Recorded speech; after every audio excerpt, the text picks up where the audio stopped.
안녕하세요. In our last video, we delved into realism, right?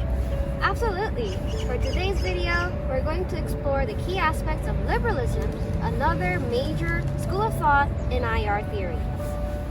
We find ourselves at the War Memorial of Korea, a place where Korea's war history comes to life.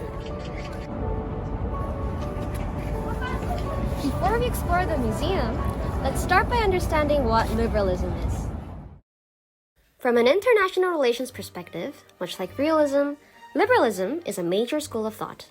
It doesn't solely focus on states as main actors, but also includes international organizations, institutions like international law, and their interactions in the global system. This theory is often seen as more optimistic. It envisions the potential for cooperation between states, in contrast to realistic anarchic nature of international relations. There are three fundamental assumptions in this theory. The first assumes a positive view of human nature, recognizing that self-interest and competition between states can be overcome through rationality, fostering shared interests.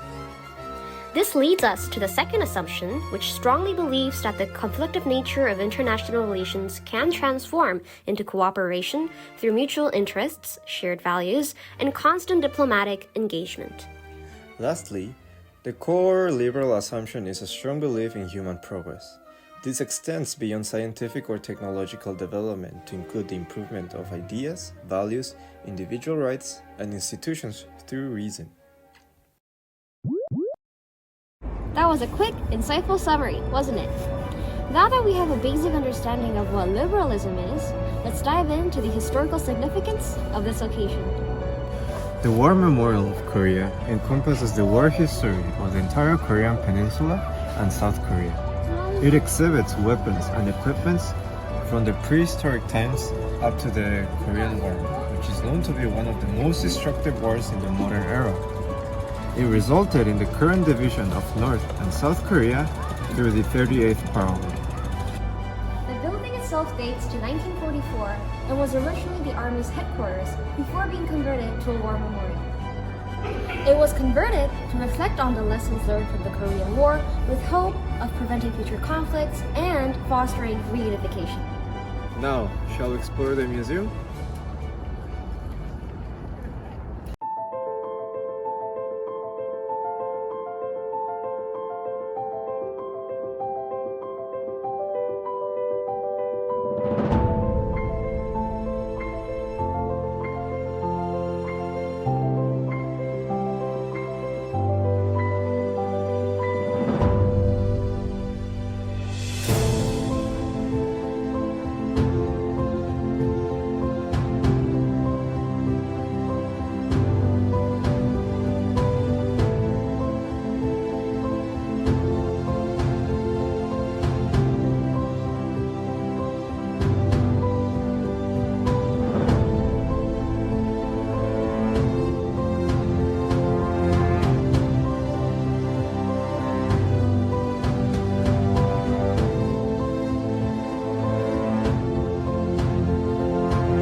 That was a fascinating tour.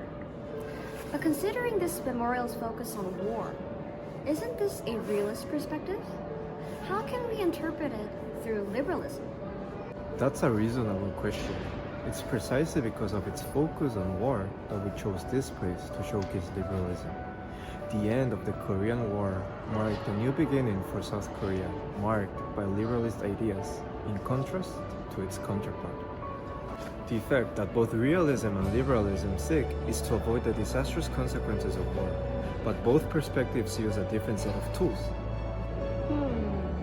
I see. Now that you mentioned it, it's interesting to observe how the war can be seen in a realist perspective for the North Korea, who tried to take South Korea's sovereignty through the use of force, whereas South Korea was aided by the international community under the liberal idea of collective security. Exactly. Contemporary South Korea has developed a strong liberal reputation, actively encouraging and cooperating with other states, advocating for human rights, and participating and contributing to international organizations. True! Now I can see how South Korea has developed by embracing liberal assumptions. That's amazing. Well, that concludes our introduction to liberalism. What are your thoughts on Korea's war history? What do you think about liberalism? Make sure to leave your comments down below. As always, we're eager to hear your thoughts. In the next video, we'll be discussing constructivism. Join us there. Hasta la próxima.